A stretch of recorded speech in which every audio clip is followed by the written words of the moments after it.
buenas tardes, entonces vamos a hacer un salud con agua. Un salud con agüita, amiga, esta vez con agua. Vamos ya, a esta estar, vez con porque el tema es más agüita. profundo, un poquito más dramático. No, y este tema nos costó, amiga. Nos costó N. O sea, Estamos todavía como nos media- cuesta, estamos Sí. como media pegadas con cómo abordar el tema. Porque es que es como un tema más profundo, porque vamos a hablar hoy día de las lealtades invisibles. ¿Cuáles son estas herencias Emocionales. como emocionales, dolorosas, transgeneracionales? Partiendo que estamos hablando del dolor. Entonces, ¿cómo vamos a hablar del dolor de una manera más lúdica? Es un poco, No es un sé, poco difícil No sé cómo. reírse del dolor, porque es un poco paradójico también. Pero como es la vida, Pogaya. Tenemos que ir viendo la Pero vida de también hay distintos que ángulos. vivirlo. O sea, en el fondo hay momentos en que el dolor hay que vivirlo con dolor, po. Y con humor también. También. Sí. Uno también a veces se ríe, puta, estoy sufriendo por esto. Ay, de repente ya, bueno, Pero suelto. claro, hay que dar como los momentos de pausa también Sí. como para vivenciarlo, pues si estás todo el rato riendo, Ajá. no elaboráis un poco. Claro. Contextualicemos. ¿Cuáles son las herencias dolorosas? ¿A qué nos estamos refiriendo con estas lealtades invisibles? Es cuando, por ejemplo, nosotros tenemos una conducta que no cachamos por qué ocurren. Y resulta que si nos vamos para atrás, nos vamos dando cuenta de que quizás el abuelo, el tatarabuelo, bueno, repitió la misma historia y tú estás repitiendo el mismo patrón. ¿Cachai? Es como, bueno, mi mamá hizo esto, o mi abuela hizo tal cosa y tiene una historia de esta forma y resulta que yo estoy repitiendo la misma historia. ¿Ya? Entonces ahí, en donde nosotros hablamos, puede haber alguna lealtad por ahí que Claro. explique este comportamiento tan inconsciente que nos da problemas. Ese es como... Es un patrón que en el fondo te mantiene atado y no te deja progresar. Entonces tú lo repites y tú sabes que no te conviene hacerlo, pero sin embargo lo vuelves a hacer. Claro. También acá que vamos a mencionar la historia, vamos a hablar de una película de monos. De Coco. En nuestro contexto de madres, Ay, el sí. tiempo que queda es para ver monitos con los hijos. Entonces, La única entretención la que única tenemos. entretención que tenemos es con los monitos. Así que por eso Claro. les trajimos un ¿Sabes ejemplo. lo que me pasó, amiga? Todo punto aparte. Me cansé, weón, de esto de... Bueno, Bluey a mí me gusta mucho, los monitos Bluey. Pero, por ejemplo, Mickey, weón, cantando Aprendo a hablar, weón, estoy chata, perro chocolo. Bueno, entonces, ¿qué es lo que hago? Le pongo películas al Benja, para yo poder también entretenerme. Películas de la infancia de uno. Recuperar mi propia Entretenida, infancia. bonita esta película. Entonces, como veamos uno es esta. psicóloga, uno llega y analiza la película y como que la mira, ya. Y resulta que Coco refleja muy bien el tema que vamos a hablar nosotros. Sí. Vamos a hacer un pequeño spoiler de la película igual, así que si no la han visto, véanla. Coco es un niño como de 11 años, Miguel, mexicanos ellos, en donde Miguel quería ser músico. Pero resulta que su familia odiaba la música. ¿Y por qué su familia odiaba la música? Y ahí nos vamos para atrás. El bisabuelo, me parece que era, sí, el bisabuelo, había sido músico y se había ido a cantar por el mundo y resulta que abandona a su mujer con su hija Coco, que era la abuela, ya de Miguel. Entonces, esta mujer, obviamente muy dolida de ser abandonada, ya por este marido músico, entonces saca toda la música de su vida y cría a sus hijos, a toda su descendencia, odiando la música. Entonces se encuentra con Miguel, en donde era este tataranieto, y Miguel que quería ser músico, entonces fue un drama familiar, entonces ahí, bueno, toda el drama de la película, y toda la aventura de Miguel, en donde él reivindica la música en su familia, ¿cierto? ¿Por qué? Porque, bueno, hace todo este viaje, y resulta que a través de la música se logra sanar esta herida familiar. ¿Cachai? Entonces bien bonita la película porque en el fondo habla de esta sanación a nivel transgeneracional y poder aceptar nuevamente la música a pesar de este dolor vivido por la familia. Entonces, por eso que queremos mencionar esta película. De hecho, podríamos dejar aquí un poquito del... Unas pequeño imágenes extracto. Sí, de en la la edición. película. En la edición lo vamos a hacer.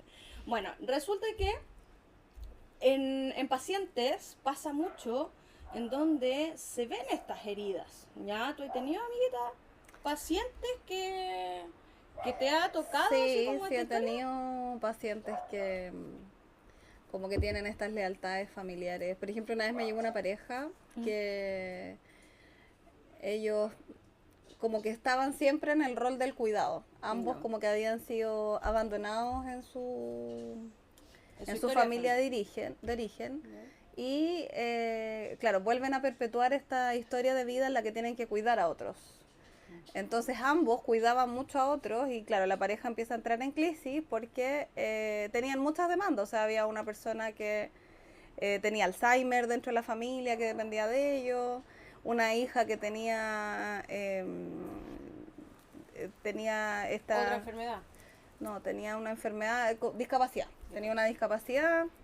Entonces era súper complejo tener que mantener a toda la familia, hacerse cargo de esta persona con Alzheimer y además una familia ensamblada. Es decir que, por ejemplo, esta chica que tenía... Como los tuyos, los míos, los nuestros. Claro, la chica que tenía discapacidad no era hija de él.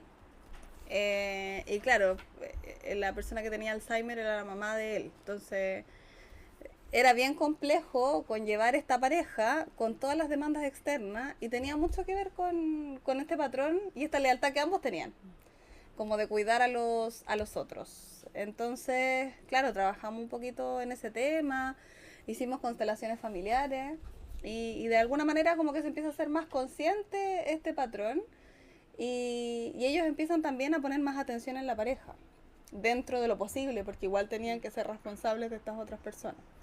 Y de ahí de a poco va mejorando la relación de pareja. Mira. Yo me acuerdo, tuve una paciente que siempre su problema era, pucha, ¿sabes qué? Me relaciono siempre con parejas con problemas de copete, de alcohol. Y se mandaba con Doro, así como, bueno, muchas historias. Entonces, era el patrón que se repetía en sus parejas, no en todas, pero en las más importantes, que era el consumo problemático de alcohol. Entonces empezamos a mirar para atrás y resulta que se me ocurrió preguntarle así como, ya, ¿y en tu familia? Así como, ¿quién era bueno para el copete? Ah, no, es que mi abuelo. Ah, perfecto, ya, abuelo alcohólico, maltratador, infiel, etcétera. Y resulta que ella, en su relato, muy enojada con la abuela, porque puta, es que no, es que mi abuela siempre lo aceptó y que nunca le pararon el carro, nunca se separó y todo el sufrimiento familiar, etcétera. Y mi mamá, ¿cachai? Que era la hija de este hombre, y mi mamá nunca enfrentándolo, como también como sufriéndolo, como diciéndolo, pero nunca así como poniendo un paralelo, así como una postura de límites clara. Entonces eso a mí me da mucha rabia y yo siento que no, y bueno, y ella había cortado relaciones con el abuelo. ¿Ya? Entonces como que ya no lo pesco. Y resulta que lo que logramos trabajar en sesión fue, claro, o sea, yo me siento capacitada para poder, es como dar el corte, como castigar a estos hombres alcohólicos o con consumo problemático de alcohol. Entonces yo me relaciono con hombres con estas características, ¿para qué? Para castigar. Entonces, de esa forma, porque yo tengo la fortaleza, entonces yo llego cuando este guan llega curado, me lo hago mierda, ¿cachai? Entonces, y lo castigo, pero sin embargo me mantengo en la relación. Entonces la duda era de ella, ¿por qué si es algo que me molesta tanto, yo igual lo sigo permitiendo? Entonces, la razón de ese seguir permitiéndolo tenía que ver con que yo necesito ir castigando a estos hombres que en el fondo tienen esta problemática. Entonces, de esa forma se iba perpetuando el patrón. Cuando ella logra visualizar esto y decir, ¡oh! De hecho, en sesión, ¿tú cachai? Cuando los pacientes hacen insight, o cuando uno misma en terapia hace insight, uno dice, ¡oh! Así como nunca lo había visto así antes. Y resulta que eso resonó mucho en ella y fue capaz de terminar esa relación. ¿Por qué? Porque ya no tenía que seguir con la lealtad sino que ahora yo elijo con quién me quiero relacionar y logro visualizar esta dinámica de funcionamiento. Entonces su próxima pareja no tenía consumo problemático de alcohol y es ahí donde ella logra romper ese patrón. Entonces desde ahí inconscientemente logramos identificar y hacer consciente esta lealtad inconsciente. ¿Se entiende? ¿O me enredé? No, sí, se entiende. Ya, entonces, qué importante es poder visualizar cómo es que mi conducta se va perpetuando y esto me genera un problema. Entonces, qué importante es poder mirar para atrás, a ver, ¿qué pasa? ¿Con qué rol me estoy identificando y cuál es mi ¿A quién misión? estoy queriendo cuidar? Porque en el fondo Claro. tiene que ver mucho con un amor a la familia. Mm. Tiene que ver con si yo cambio este patrón, a nivel inconsciente todo esto, si yo cambio este patrón, entonces yo dejo de pertenecer a la familia. Entonces voy a ser excluido o voy a ser desleal a este miembro de la familia que yo estoy representando que fue un miembro excluido. Entonces ya, si yo me dejo de comportar así, ya este miembro definitivamente queda fuera de la familia. Entonces es súper importante identificar a qué miembro tú estás representando con este patrón inconsciente. Claro. Y qué difícil de repente porque es hacer, que yo creo que es un poco lo que nos ha costado más con este podcast, Sí. es como hacerse el autoanálisis. Porque claro, de repente es mucho más fácil, en vez de hablar de las historias de otros o de las películas, hablar de la propia vida. Y claro, qué difícil es como primero, no quiero exponer a nadie de mi familia. Yo estaba pensando y decía, a ver, voy a contar la historia de mi abuelo, voy a contar la historia de mi papá, que viene perfecto para este tema. Y por otro lado, dije, claro, como ¿los son voy a herencias, exponer? como son herencias dolorosas, Y yo dije, no, mejor que no, voy a te hablar de otros interpela casos. directamente como a la fibra, como ahí a la parte que a ti te duele. Entonces, Claro. poder como exponer los propios temas nuestros es como medio Y aparte yo creo que ahí también hay una resistencia, porque por algo nos costó tanto este tema. nos ha costado. Fue el tema que Sí. ganó en la encuesta que hicimos, ya, en donde todos dijeron que querían, que mucha gente votó y que quería hablar de este tema. Entonces, a nosotras mismas nos costó mucho como estructurarlo ya y cómo lo vamos a hacer, y que es complejo, porque es un tema mucho más profundo. Sí. Entonces, nosotras mismas tenemos resistencias también. Claro, claro. Como de poder expresarlo con ejemplos nuestros. Claro. Así Sí. que bueno, vamos a seguir a lo largo del podcast tratando como de darle la vuelta al rulo, como se dice, y pues... La vuelta al rulo. Nunca había escuchado la vuelta al rulo. Como las viejas, porque decían esos rulos, la vuelta al rulo. La vuelta al rulo. Claro, a ver si le podemos dar un poco más la vuelta al rulo y poder poner también algún tema propio, como Sí. para que se sienta más vívido. Ahora, esa era una como de las líneas que nosotros consideramos que como que las herencias dolorosas se van perpetuando a través de estas lealtades invisibles. También queríamos hablar de los patrones de apego, que de alguna manera también van perpetuando ciertos dolores en las parejas.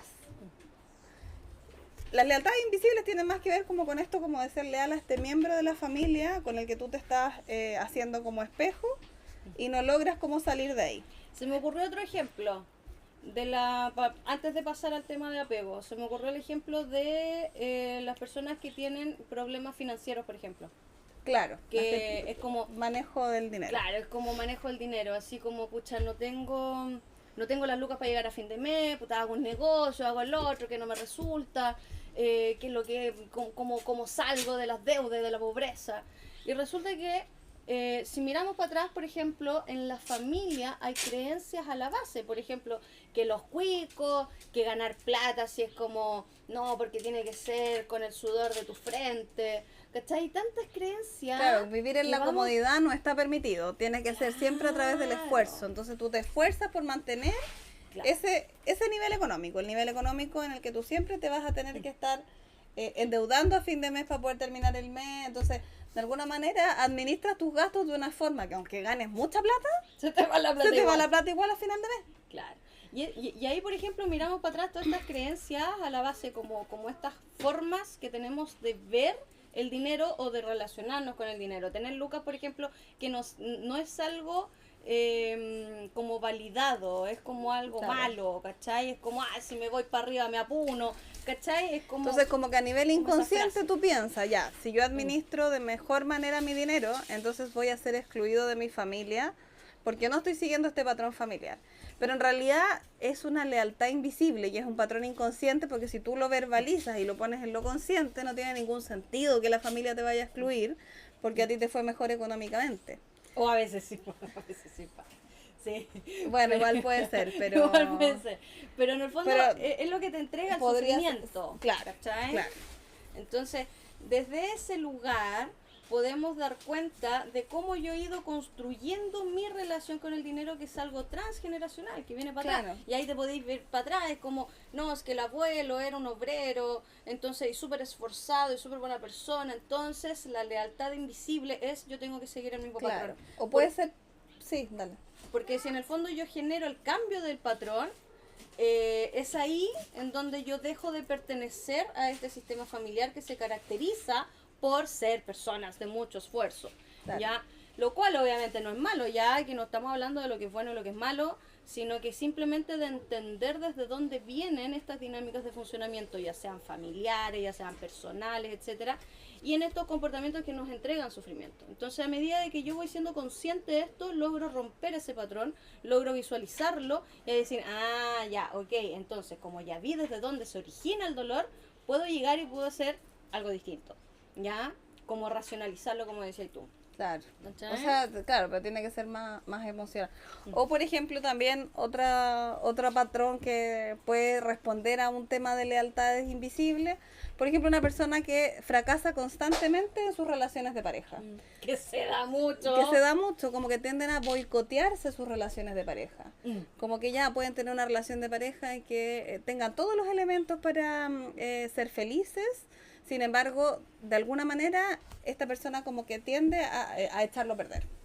Y, claro, hay algún miembro de la familia o hay algún patrón que se está repitiendo que como que no es correcto ser feliz en una pareja, sentirte completo en una pareja, como que está validado este como vacío. Entonces tú, por amor a tu familia, mantienes este patrón para sentir que perteneces a esta familia. Y cuando tú lo trabajas en constelaciones familiares, muchas veces también se enfrentan los miembros. Como es tridimensional esta representación, en que tú, no sé, pones piedritas, o son personas que vienen a representar a otros miembros de la familia. Y contextualizando un poco, las constelaciones familiares es una técnica que usamos, no solamente los psicólogos, sino que también hay personas que se capacitan en constelaciones familiares sin ser psicólogos. En donde uno ve esta dinámica de funcionamiento, cómo es que se construye el sistema. Si bien no hay mucha evidencia científica, o aquí mi ignorancia. No hay mucha evidencia científica al respecto, pero de que pasa algo, pasa. Lo que pasa es que de alguna manera, sí, como que lo que tú ocupas para representar al miembro de la familia, de alguna manera representa muy bien a este miembro de la familia. Muchas veces se hace con otras personas que representan a algún miembro de la familia. Yo tengo una historia ahí. Y terminan sintiendo lo mismo que la persona que lo estaba sintiendo. Y cuando lo haces con otros elementos que pueden representar a los miembros de la familia, resulta que palitos, sí, claro, pero por ejemplo, no sé, por la disposición de ese miembro, por ejemplo, los que estaban enfrentados, tiende a pasar que quedan enfrentados, mirándose de espalda, qué sé yo. Entonces, claro, como que de alguna manera algo mágico pasa en este campo de la constelación familiar que representa muy bien lo que pasa en tu historia familiar. Entonces, por ejemplo, en este caso como de esta, que los que le comentaba yo, como de este patrón en que se siente el vacío interno en estas parejas y hay un fracaso continuo de una relación a otra relación a otra relación y, por ejemplo, la persona tiene una dificultad con el padre, ponte tú. Entonces constela con su padre y de alguna manera en la constelación con su padre le devuelve a él lo que es de él, yo me quedo con lo que es mío y de alguna manera algo pasa ahí, le da gracias al padre por todo lo que ha aprendido, asume nuevamente su lugar de hijo y sobre todo devuelve las emociones que son del padre al padre y yo me libero para poder vivir mi vida de aquí en adelante. Entonces eso de alguna manera genera como un quiebre energético que luego de varios días como que se va procesando, tiende a generar un corte. Ahora esto obviamente en sesiones de terapia se sigue conversando, o sea, no es tan automático, pero de alguna manera al hacerlo como en una representación tridimensional, como decía, sea con personas, con piedras, con palitos, se vive de una manera no solamente racional, sino también emocional. Tú ibas a contar un ejemplo. Ay, no, es que a mí me pasó algo cuático, amiga. Pero cuático. Un día yo participé en una constelación porque era presencial. Entonces estaba un grupo de personas, la constelación se hacía con personas. Entonces éramos un grupo en donde la persona que constelaba, en el fondo este paciente que constela, iba a elegir, y son personas que no nos conocíamos, ya, elegía como ciertas personas, y tú decías, tú vayas a representar a mi mamá, ya, y tú vayas a ser mi papá, y tú vayas a ser mi hermano, no sé. Y nos posicionaba. Tú te vayas a poner aquí, tú allá, y la cuestión. Ya, entonces después el constelador dice, ya, perfecto, las personas que se quieran mover, muévanse. Así como el movimiento libre. Y yo me acuerdo, Gaya, que a mí me tocó ser la mamá de una chica que constelaba, que no había visto en mi vida, y que después no volví a ver tampoco. Y resulta que ella me elige como su mamá y ella me pone en una posición. Y después el padre, ¿cachai? Quien había representado, que era una chica, que estaba representando al papá de esta otra chica, y se acerca. Y me vino una rabia. Fue así como... y se acerca y se pone aquí al lado mío. Y después me dice, Vero, ¿estás cómoda? Y yo, no. Ya. ¿Para qué quieres hacer? Y Gaia, me doy vuelta, ¿cachai? Le doy la espalda y me pongo así. Y me decía, ya, ¿y qué sientes? Siento rabia. Yo decía, no quiero que esté cerca. Que se vaya. Esa era mi sensación. Entonces llega esta chica, la dueña de la familia, por así decirlo, ya la que estaba constelando, y me dice, me dijo, bueno, dijo lo mismo que dice mi mamá y es la misma postura que tiene mi mamá. Ellos no pueden estar en un mismo lugar juntos. ¿Cachai? Entonces, ¿cuál fue mi experiencia ahí? Fue porque yo sentí esa intensidad emocional de la nada. Porque era de la nada, o sea, era alguien que no conocía, que no tenía ningún vínculo, nada. Y yo sentir esa rabia tan potente y que representaba mucho lo que esta chica decía, bueno, mi mamá dijo lo mismo y hace lo mismo. Entonces, desde ahí uno dice, ok, no hay una evidencia científica al respecto, ¿ya? Pero sí, ¿cómo esto pasa? No sé por qué. Y yo también he constelado, ¿ya? Y he sido como la paciente y también se dan muchos esos movimientos.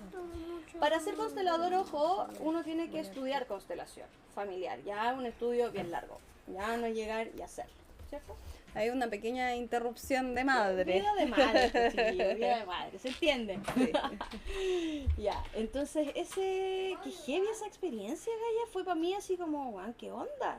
Y obviamente después terminar la constelación y todo bien, y mi emocionalidad bajó y todo maravilloso.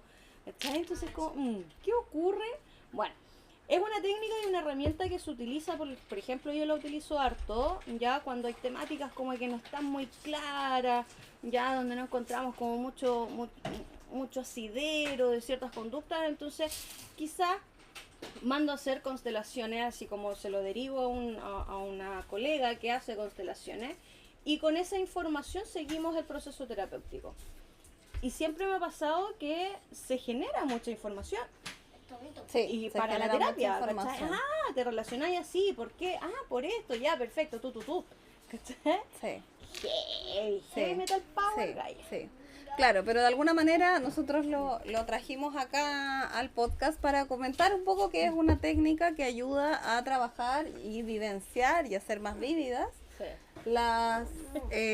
estas lealtades invisibles que a veces nos pueden mantener atados y sin poder progresar. Vamos a pedir una pausa de tiempo. Después de esta interrupción de mamá, de madre, de darle comida a los niños. Así como pausa, por favor. Sí, un minuto, por favor. Un minuto, les damos comida y estamos. Sí, continuamos, pues estábamos cerrando con lo de las constelaciones familiares. Sí, yo conté mi historia, lo que había sentido en la constelación, que heavy. Y ahora sigamos con apego. Claro, con apego. Nosotros dijimos que íbamos a tener 2 líneas en las que íbamos a trabajar este tema de las herencias emocionales dolorosas. Que nos ha costado. Y sobre todo este abordarlo de una forma dinámica. Sí, difícil. Súper difícil. Ojalá que les guste y que quede claro. Nos enredamos por aquí, por allá, interrupciones, amiga, ¿cómo lo estructuramos? No, ha sido un caos este capítulo, tal cual como son las herencias dolorosas, difícil de agarrarlas, difícil de verlas. ¿Qué trauma tendremos nosotras, buena, que nos costó tanto este tema? O sea, de hecho no hemos podido hablar de nosotras. Hemos hablado de puros ejemplos, puros me casos. Ha pasado a mí como que me bloqueé, Gaya. como que yo dije, bueno, tengo tantas historias en mi vida y de repente, ¿cuál? Cri, cri. Bueno, ¿qué pasa en mi vida que no he querido ver ciertas cosas? Me lo cuestioné. Es que es difícil. Sí. Es difícil porque, como dijimos, te toca la fibra. Te llega a los yugulares. Al corazón, al cuore. No, difícil. Sí, difícil. Y aparte que tampoco uno puede llegar y transparentar la historia familiar, po, porque además que papá, no va a empezar a tiritar la pera. Ay, Po. mira, hablaste de mí en tu podcast. Y además que no va a empezar a tiritar la pera en el podcast. Vamos a terminar llorando. Hacemos una terapia, güey. Vamos a hacer una terapia en línea. Así como al mundo. Al mundo, claro. En Spotify. Jurando que es súper divertido. Me interesa. Me interesa. En la fantasía. En la fantasía. Me importa harto tu historia. Ay, Dios mío. Bueno, son las cosas que pasan, ¿no? Sí, bueno. Son las cosas ya. que pasan. Bueno, Vamos entonces vamos con apego. Vamos con apego. Dale, amiga. Vamos. Ya. El apego. El apego. Definamos primero qué es el apego. Sí, Po. definamos apego. El apego, todo el mundo piensa que es como el boarding. Es como, claro, como... Que le dicen como el canguro, que cuando la guaguita Sí. nace, que te la ponen en el pecho. Mm. Y no es eso. El apego no es eso. No. Hay muchos tipos de vínculos. Y hay un vínculo que es el que es que el te principal. conforta en los momentos de estrés. Padre, madre, pareja, hijos, son esas figuras principales que en el momento de caos es como, por ejemplo, choque el auto. Choque el ¿A auto, quién estoy llamo? ¿A llorando. quién El llamo primero que primero? llamo, esa es mi figura de Sí. apego. Cuando el niño se cae, ¿Cuál es la llora, figura de le apego? duele, ¿a quién llama? Figura Claro. de apego. En el fondo son las figuras significativas a las cuales nosotros recurrimos para poder regularnos emocionalmente. Así es. El apego tiene que ver con la forma en que yo aprendo a vivir mis emociones, las mías y las de los otros. Ya, en el fondo eso es.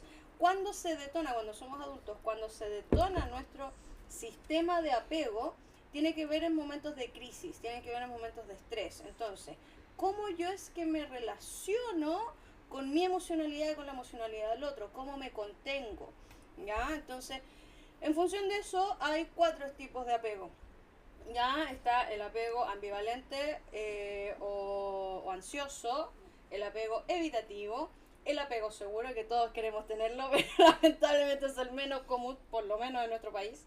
Y el apego desorganizado, que se lo vamos a dejar un poquito fuera, porque el apego desorganizado responde a una enfermedad psiquiátrica propiamente tal. Es menos común, además. Y es menos común. O niños institucionalizados, por Claro. ejemplo. Es ahí donde podemos ver más. Sale de la curva normal. Claro, De la entonces- campanita de Gauss. Claro, entonces tenemos estos 3 que son 2 inseguros y 1 seguro. El primero inseguro es el evitativo y el otro que es el ambivalente o ansioso.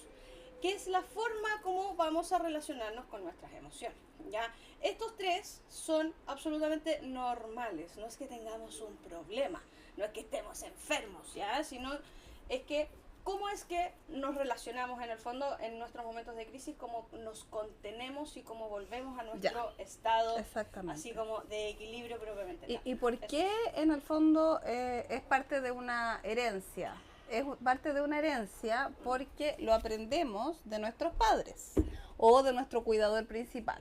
Sí. El estilo de apego se establece como que el periodo crítico más sensible son los primeros 2 años. Sí. Entonces ese cuidador de alguna manera establece una pauta en la que nosotros nos relacionamos con los otros. Por eso es que es una herencia La dolorosa. forma en que responde nuestra figura de apego ante la Al estrés. necesidad Claro. de contención del niño o de la niña, qué es lo que pasa ahí, cómo yo reacciono como adulto, es cómo le voy a enseñar a este niño a cómo relacionarse con sus propias emociones. ¿Ya? Con Por sus ejemplo, emociones, cómo voy a leer a los demás. Claro. Por ejemplo, típico. Ay, no, pero es que niño, guagua llorando así como, y sale la abuela así como del campo y nos dice, no, pero es que no lo tomes porque se va a acostumbrar a los brazos.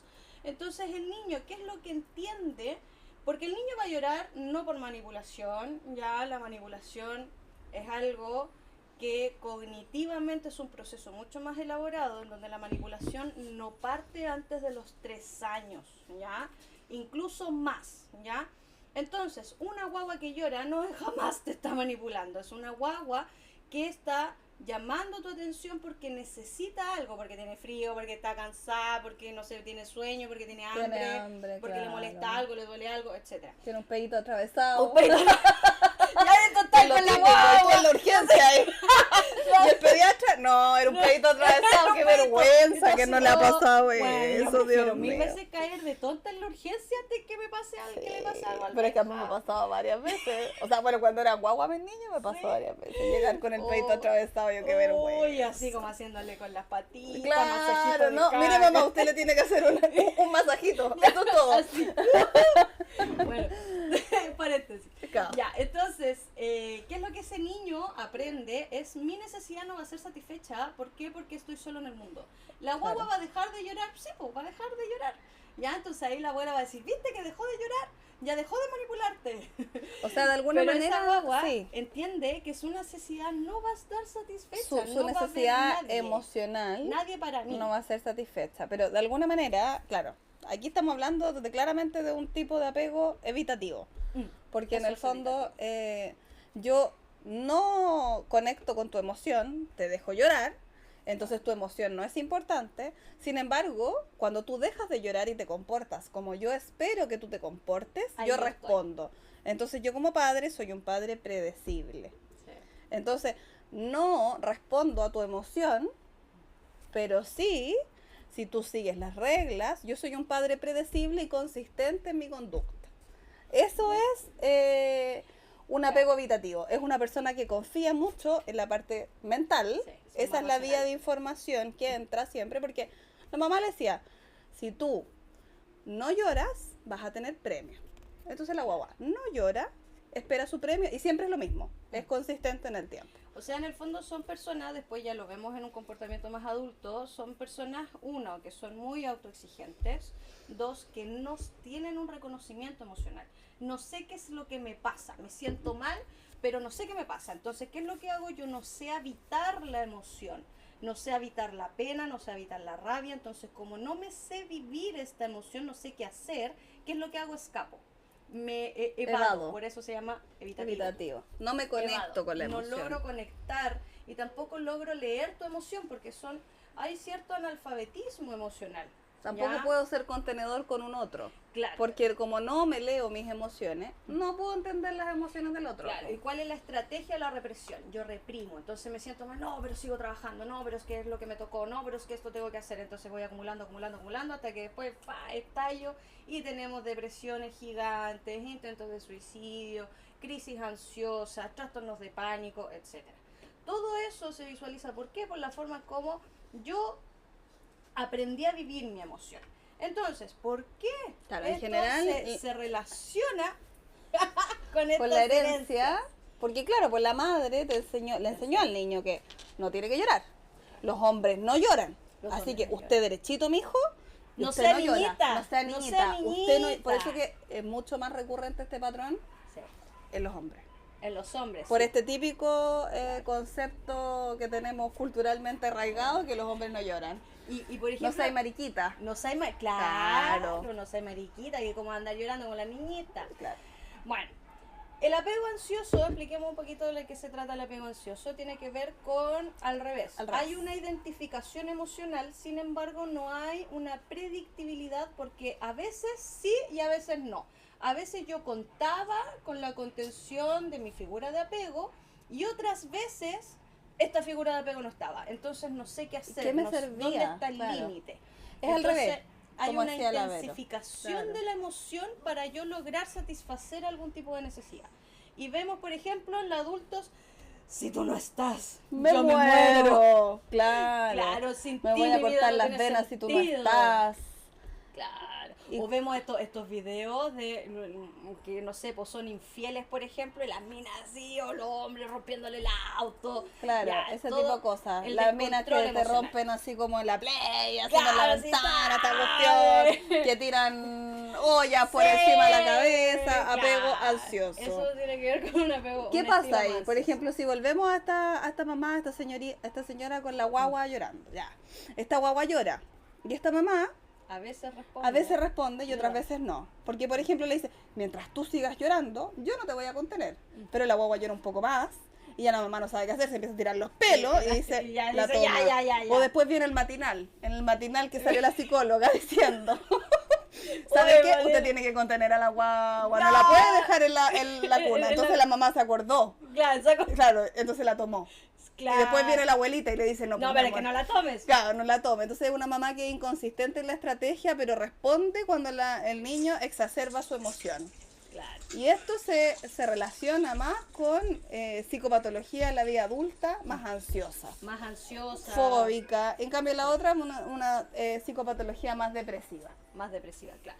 Bueno, entonces entendiendo esto, yo explico como siempre de la misma forma, el tipo de apego tiene que ver con qué, con que yo, por ejemplo, a mí me criaron de una forma, entonces yo aprendí a maternar o a criar de esa forma. Entonces, como mis papás me criaron, imaginémonos, por ejemplo, no sé, por lentes amarillos. Si tú te pones unos lentes amarillos, veis todo el mundo amarillo, ¿cierto?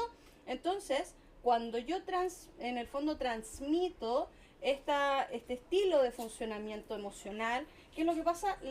Como que le paso los lentes a mi hijo y mi hijo sigue viendo el mundo amarillo. Entonces, por eso que es transgeneracional. Si a mí me criaron de una forma, yo aprendí que esto era así, se criaba, por lo tanto se repite el mismo patrón. Y de esa forma lo podemos ver transgeneracional. Entonces, mi abuela me pegó, mi mamá me pegó, entonces yo le pego a mi hijo, por ejemplo, ¿ya?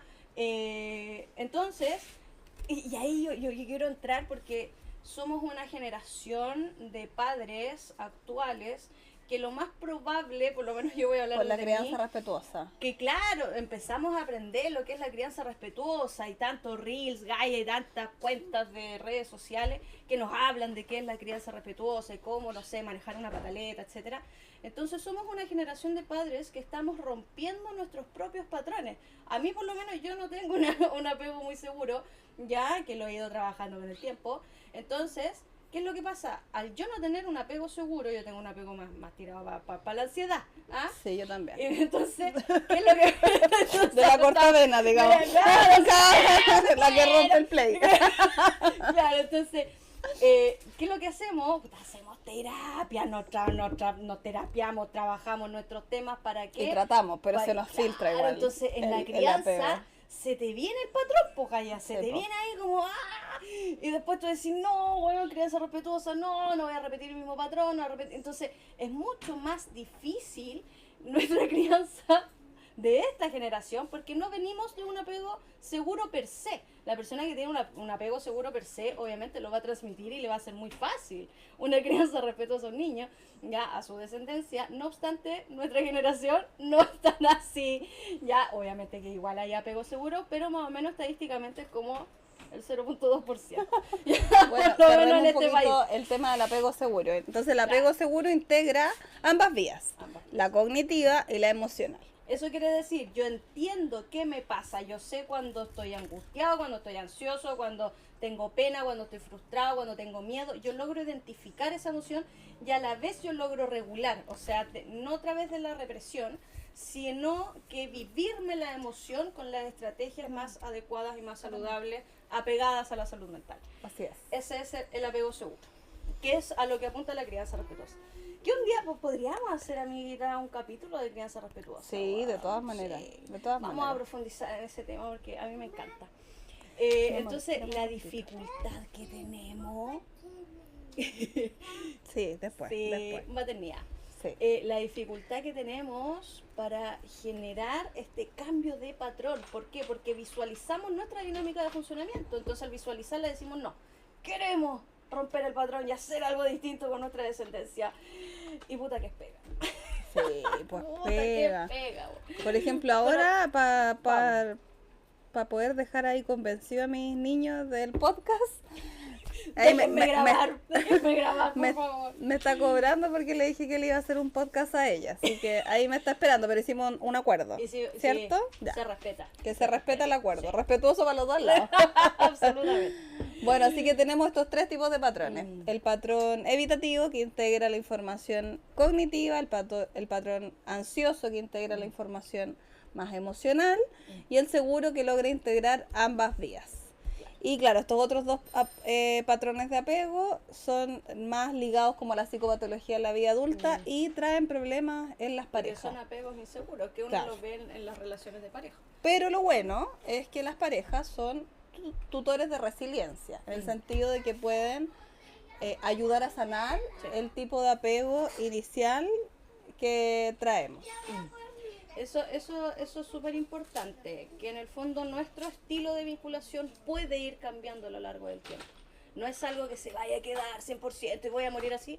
No, si yo logro trabajarlo, sí puedo segurizar más mi estilo de vinculación. Así Y una es. pareja o nos puede ayudar a perpetuar ese estilo de vinculación o bien nos puede ayudar a segurizarlo, ¿cierto? Claro.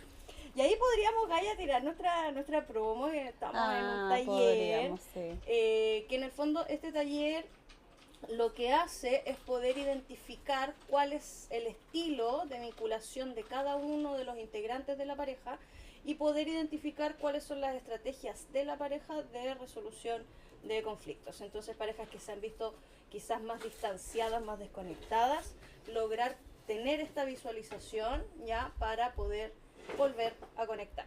En Ese el taller fondo, lo vamos a hacer en abril. Sí, en el fondo Presencial y online.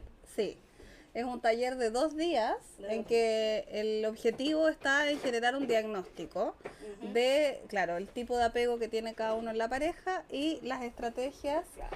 que tienen positivas como para enfrentar los conflictos. En el fondo es como para hacer un diagnóstico, qué tan bien estamos, qué tan mal estamos y qué estrategias y herramientas podemos ocupar cuando vengan las crisis.